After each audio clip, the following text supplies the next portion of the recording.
Point out in the last moment, the jury now has the case in the trial of Derek Chauvin. In the meantime, cities around the country, including the district, bracing for possible protests. D.C. Mayor Muriel Bowser confirming today the district's still waiting to see if the National Guard will help if unrest breaks out.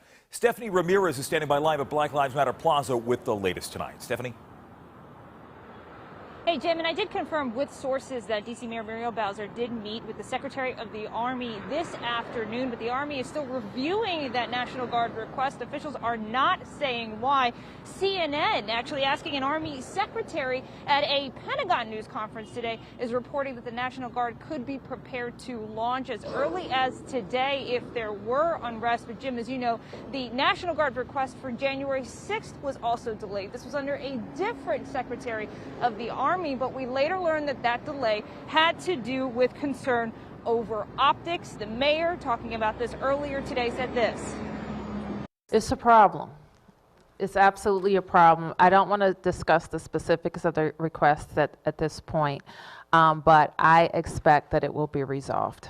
Not you pushing like that. The city made the D.C. National Guard request 11 days ago, asking for Guard members to provide crowd management teams at specified metro stations, for members to patrol 30 designated traffic posts, and for at least 300 Guard members to be on standby at the D.C. Armory as a quick reaction force.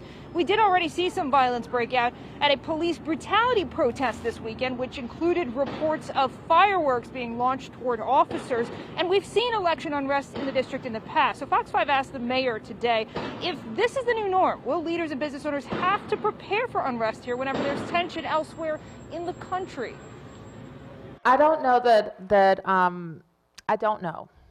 Let me put it that way. It's our job to prepare for the worst. Regardless of whatever that verdict is, there's going to be an emotional outburst of some kind. And we want to be able to help people process those emotions so that no one else gets hurt, no one else is killed. And one thing you will see if there's a verdict and people gather are volunteers and church leaders dressed in these T-shirts. Those gathering under the group Community Shoulders say they plan to be out praying for people, directing folks to mental health professionals, and working to de-escalate any rising conflicts so that people can still demonstrate and protest peacefully. Police, we know that they are supposed to begin working 12-hour shifts as well as having all of their days off canceled starting today so that MPD could be ready to respond to any unrest. If the D.C. National Guard request does come through, I'm being told that they will not be armed, that only the president has the authority to approve that for the district. Guys, back to you.